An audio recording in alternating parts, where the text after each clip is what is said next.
Vamos lá. A gente falou um pouco sobre educação, mas não falou sobre doutrinação da educação e reflexo social. Essa que a Tamara mandou? Tamara mandou. Que doutrinação não é bem um tema que... Eu acho que o adestramento acho que é mais grave que a doutrinação, né? A doutrinação, tanto de direita quanto de esquerda, embora seja muito mais comum de esquerda do que de direita, ambas acho que são ruins. Acho que a doutrinação em si é ruim. Mas é um problema que... Eu acho que é menos grave do que o adestramento. Porque se você, por exemplo, na União Soviética, você tinha uma doutrinação muito pesada. Mesmo assim, eles conseguiram produzir ciência de ponta, atletas de ponta, arte de ponta. A União Soviética, durante décadas, foi o segundo maior potência do mundo. Tinha os Estados Unidos e a União Soviética. E com o terço da população dos Estados Unidos, né? Pois é. Estava lá meio que pau a pau com os Estados Unidos. Várias modalidades esportivas. Os melhores livros de astronomia, física e matemática que eu conheço são russos. São traduzidos para o espanhol da editora Mir, traduzida pela livraria Rosov aqui do Brasil. Então, são assim, de um nível muito alto. Só que, quer dizer, o problema não está exclusivamente na doutrinação. Claro, a doutrinação vai ter outras consequências, mas ela não prejudica diretamente a própria educação e a própria ciência, tecnologia, etc. Tanto é que a renda per capita na União Soviética, os Estados Unidos nos anos 80 era $25.000 anuais, nos Estados Unidos 17 mil na União Soviética, né? Porque foi em 91 que faliu a União Soviética, né? Aí afundou, teve 300% de inflação em questão de... Né? Mas antes disso, a União Soviética estava quase pau a pau com os Estados Unidos em termos de... Qualidade de vida não se pode falar porque eles não tinham liberdade, né? Mas assim, em termos de produtividade, eles estavam... Tem que também considerar que eles estavam maquiando muita informação econômica, mas estavam num patamar bastante... Produziram a corrida espacial, eles ficaram na frente dos Estados Unidos na maior parte do tempo. Já conversou com alguns russos daqui do Brasil? O Popov, Sergei Popov, que é PhD pela Universidade de Moscou e está lecionando na USP, professor de MS5 na USP, né? O Popov é matemático e a visão que ele tem é um pouco diferente, é bem diferente da minha em relação a isso. Já conversei com muitos cubanos em relação a isso, poucos soviéticos, né? Mas de um modo geral... Ele veio em que época? Ele tá vivo, Mas ele veio em que época? Ele veio em 89, um pouco... Foi no finalzinho, né? Não, pera, ele veio em 94, acho. Foi depois. Porque aí foram de vários... Saíram da União Soviética, foram a vários lugares do mundo, né? Começaram a espalhar e vieram alguns, inclusive, pro Brasil.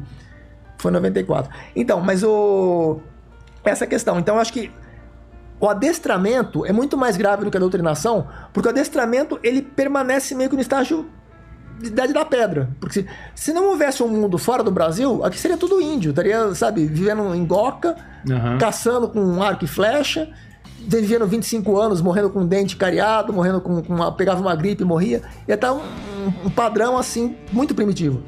Só existe uma boa civilização no Brasil e em alguns países porque tem Estados Unidos, tem Europa produzindo, Japão produzindo tecnologia que é consumida sem os Estados Unidos, o Brasil, o mundo ia estar, décadas. Pois é, exatamente por causa desse processo de adestramento, porque o Brasil não produz ciência, não produz nada. Ele só consome o que é produzido fora. E muitas vezes nem... o consumo tem outro problema, que é essas taxações de importação é um absurdo. Mas ainda assim é melhor que tenha essa possibilidade, pelo menos, do que se não houvesse, né? Então o adestramento, o que chama de adestramento? Memorizar e repetir informação sem compreender o que está fazendo, sem produzir inovação, sem produzir aprimoramentos, né? Que é o que acontece em todas as universidades, com exceção do INPA, que é a única instituição que produz, só que ele não produz ciência, o INPA é só matemática. O INPA é só matemática. O que é o INPA? Instituto de Matemática Pura e Aplicada. É a única instituição no Brasil que produz inovações de alto nível mundial. Caramba, a única que... Nem só que é matemática. IME, nada? O ITA é um treinamento para engenheiros para trabalhar para banco. Eles vão produzir engenheiros altamente capacitados, mas capacitados para quê? Para produzir inovações? Não. Para repetir informações que eles foram... As provas do ITA... Compara, por exemplo, uma prova de Olimpíada da Matemática com uma prova do ITA. A prova do ITA você memoriza e repete uma quantidade gigantesca de informação. A Olimpíada da Matemática você tem que compreender alguma coisa que não está explícito no enunciado, você tem que descobrir, fazer uma descoberta, uma inovação ali, a não ser que você já conheça previamente. Se você não conhece, você tem que inovar alguma coisa ali para produzir um avanço no conhecimento. Talvez não em larga escala, porque é uma prova que tem 3 horas para resolver, mas você tem que produzir alguma coisa original ali. No ITA não, o ITA, o IME, né, são totalmente diferentes nesse sentido. São pessoas altamente capacitadas dos dois. O Tarcísio, por exemplo, veio do Instituto Militar de Engenharia, ele foi aluno do José Paulo Diegues, né, que foi meu prefácio do livro do MCH.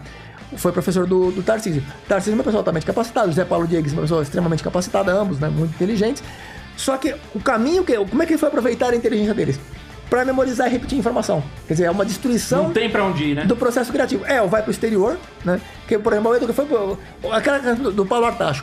O Amoedo foi pro exterior, conheceu o ganhador de prêmio Nobel, conheceu o cientista de verdade que produz inovações. O Igor perguntou pra ele. O Amoedo falou do Paulo... Do cientista, me diga o cientista que apoia Lula, né? O Igor tava certo ou não? Não, lógico que não. O João Paulo, você vai falar João Paulo, não, Dom Pedro II, né? O ele tava comentando, o melhor chefe de Estado do Brasil foi Dom Pedro II, que eu concordo plenamente com ele. Se fosse considerado dos presidentes, eu colocaria talvez o João Figueiredo. Agora, entre o chefe de Estado, de todos, inclusive da monarquia, o Dom Pedro II acho que foi talvez o princípio mais importante. E ele comentou que foi admirado por vários, assim, o Thomas Edison, por exemplo. Não admirado, mas ele também mantinha correspondência, bicho. Sim. Com top literário, científico. Sim, aí ele falou, o Igor falou, o Lula também. Quando ele falou também, tipo, o Igor na hora já rebateu. Então me diga um. Diga um, dá um exemplo. Paulo Artacho, né? Sei lá que esse cara... Aí ele falou, o que esse cara inventou? O que esse cara fez? O que esse cara fez de bom? Depois a gente conversa. Eu não sei depois... e tal. Eu não sei. Mas que grande cientista é esse? Que você não sabe nem a contribuição do cara, que porra é essa? Sem querer desmerecer o Paulo. Ele nem é um cientista, quanto mais ele é um pesquisador. Ele é um pesquisador certo, tem vários artigos publicados. Leciona na universidade, né? Tem um H-index relativamente alto. Ele assim, não é uma pessoa anônima, é uma pessoa... Só que o que ele produz de inovação? Nada. Nunca produziu nenhuma inovação. Né? Então o Brasil, ele trabalha... E espero que o Brasil cultua esse tipo de ausência de criação intelectual. Ele cultua, e ele é considerado lá em cima, tipo, o Paulo Artacho, porque ele tem 400 artigos, índice de 30 mil. O que ele produziu de inovador? Nada, nunca produziu. Foi esse o cara que o Igor citou, o cara que não produziu nada. Foi. E você não é só esse, você pega vários. Quais são os brasileiros que produziram inovações relevantes na área acadêmica? Cita um. Miguel Nicoleles. Não, se você pega a escala mundial... Pô, aí fudeu. Tio Zap, eu não sabia, pensei que essa ia dar Nicoleles certo. foi comentado no meu... É uma pessoa extremamente inteligente, eu não quero desmerecer nenhum deles, porque são realmente... O Paulo Artacho é uma pessoa extremamente capacitada. São acadêmicos, pessoas que fizeram... São pessoas que fazem o trabalho. Agora, o que ele produziu de inovador relevante? O careca lá, o de Cambridge, qual é o nome dele? Não sei, você quiser dizer Alexandre de Moraes. O César Esse é inteligente ou não é? Esse é demais. Ele inventou muita coisa também, né? Inventou coisa que nunca existiu. Esse daí inventou. Esse inventa coisa pra caralho. O quê? Esse daí é invenção.